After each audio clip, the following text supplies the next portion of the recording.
Hello प्यारे बच्चों। आज की कहानी का नाम है भालू और नाशपातियाँ। एक बार का जिक्र है खजां के सुनहरे मौसम में एक औरत अपने छोटे बच्चे के साथ एक ऊंचे शाहबलूत के दरख्त के नीचे बैठी थी। सूरज ने पत्तों को नारंगी और सुनहरी रंग दिया हुआ था और हल्की हवा टहनियों में सरसराती थी। वो अपने बच्चे को लकड़ी के झूले में हल्के से झूला दे रही थी और लोरी गा रही थी। परिंदे चहचहा रहे थे और गिलहरियां गिरते पत्तों में दौड़ रही थी। सब कुछ पुरसुकून था।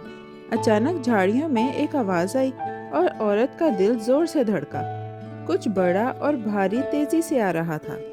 घनी झाड़ियों में से अचानक एक रीछ निकला, टहनियां तोड़ता और अपने बड़े ताकतवर पैरों से घास को रौंदता हुआ। औरत का खून जैसे रुक गया, सांस रुक गई और आंखें डर से खुल गईं। वो जल्दी से खड़ी होना चाहती थी कि बच्चे को उठाकर भाग जाए, मगर रीछ ने अपने बड़े वजूद से उसका रास्ता रोक दिया।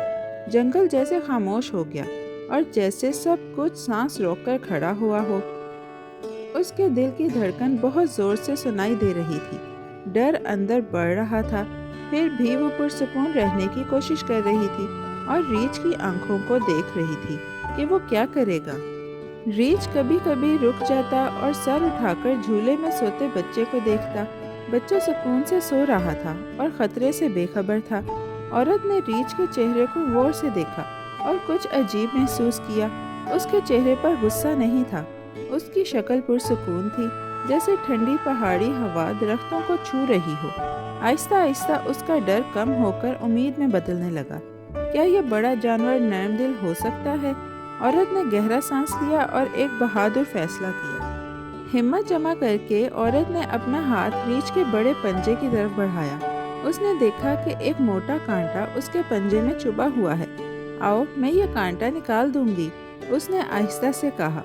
उसी वक्त झाड़ियां जैसे सरसरा कर उसकी हिम्मत बढ़ा रही थीं। उसने अपनी टोपी से एक छोटी सुई निकाली। उसके हाथ कांप रहे थे, मगर वो सब्र से काम करती रही और नरमी से कांटा निकाल दिया। रीछ खामोश खड़ा देखता रहा, जैसे वो उसकी नीयत समझ रहा हो। जब कांटा निकल गया तो औरत ने कहा, अब तुम्हें दर्द नहीं हो रहा है ना? रीछ ने ना सर हिलाया ना बोला, मगर वो पुरसुकून और हल्का महसूस हो रहा था। फिर रीछ ने हैरत अंगेज तौर पर बच्चे को झूले से उठाया और उसे नरम घास पर रख दिया। इसके बाद उसने लकड़ी का झूला अपने मजबूत पंजों में लिया और जंगल में भाग गया। औरत ने अपने बच्चे को उठाया, उसकी आंखों से खुशी के आंसू बह रहे थे। शाबाश, उसने कहा, तुमने मेरी नेकी का अच्छा जवाब दिया, मगर अगर फिर कभी मदद चाहिए हो तो कहीं और जाना। सूरज नीचे डूब रहा था और जंगल को सुनहरी रोशनी दे रहा था। औरत अपने बच्चे को गोद में लिए घर वापस जा रही थी। वो अपने तेज धड़कते दिल को पुरसुकून करने की कोशिश कर रही थी। परिंदे हल्की आवाज में गा रहे थे और शाहबलूत के पत्ते हवा में सरसरा रहे थे। ऐसा लग रहा था जैसे आज का दिन जादू से भरा हुआ हो। झूला तो नहीं था, मगर हैरत की एक खुशबू फिजा में बाकी थी। वो घर पहुंची और दिल में सोचती रही कि आज क्या हुआ था। शाम को औरत का शौहर काम से घर आया। उसने औरत को हैरान देखा और बच्चे को महफूज गोद में पाया। ये सारी नाशपाती कहाँ से आई हैं? उसने हैरत से पूछा। और तुमने उन्हें झूले में क्यों रखा है? औरत ने ताज्जुब से आंखें झपकी। कौन सी नाशपाती? उसने हैरानी से पूछा। शौहर ने जोश से कहा, वही जो दरवाजे पर झूले में पड़ी हैं। औरत रुक गई और उसके दिल में फिर हैरत जाग उठी। औरत घबरा कर हंसी। उसे लगा शौहर मजाक कर रहा है। क्यों मजाक कर रहे हो? उसने पूछा, मगर शौहर ने सर हिलाया। मैं मजाक नहीं कर रहा, आओ खुद देख लो। इन दोनों का दिल तेजी से धड़कने लगा जब वो दरवाजे की तरफ बढ़े। खजां की हवा मीठी खुशबू लिए चल रही थी और पत्ते जैसे खामोश हो गए थे। औरत ने दरवाजा खोला और मंजर देखकर हैरत से रुक गई।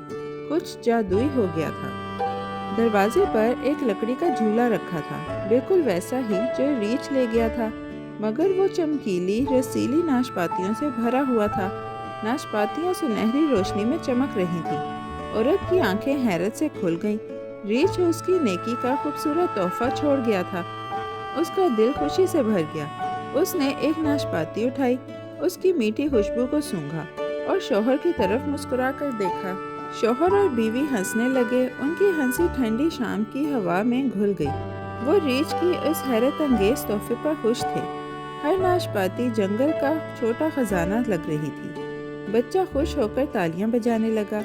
خاندان خوشی اور شکر سے بھر گیا، جیسے دنیا میں کبھی کبھی واقعی جادو ہوتا ہے۔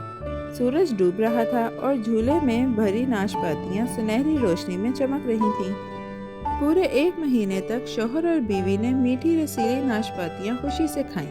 ہر نوالا انہیں اس جادوئی دن کی یاد دلاتا۔ پڑوسی کبھی کبھار آتے اور ناشپاتیاں دیکھ کر حیران ہوتے اور دونوں میاں بیوی کہانی سناتے۔ گھر کے باہر شاہ بلوط کا درخت ہوا میں ہلتا تھا، جیسے وہ سب جانتا ہو۔ بچہ خوشی سے بڑا ہو رہا تھا اور اکثر جنگل کی طرف اشارہ کرتا، جیسے وہ نرم دل ریچھ کو یاد کر رہا ہو۔ یوں عورت کے نرم دل اور بہادری کا انعام اسے جادوئی طریقے سے ملا۔ ریچھ نے اس کی مدد کا شکریہ ادا کیا اور میٹھی ناشپاتیاں چھوڑ دیا۔ گھر خوشی، ہنسی اور اس خزاں کی جادوئی کہانی سے بھر گیا۔ جنگل بھی جیسے خوش تھا، جیسے درخت اس کی نیکی پر مسکرا رہے ہوں۔ پیارے بچوں، آج کی کہانی یہی ختم ہوتی ہے۔ جلد ہی اب ایک نئی اور دلچسپ کہانی کے ساتھ واپس آئیں گے۔ Bye bye. پیارے بچوں، کیسی لگی آپ کو یہ کہانی؟ ایسی ہی مزیدار کہانیاں سننے کے لیے ہمارے چینل کو لائک، سبسکرائب اور شیئر کرنا مت بھولیے گا۔ Bye bye.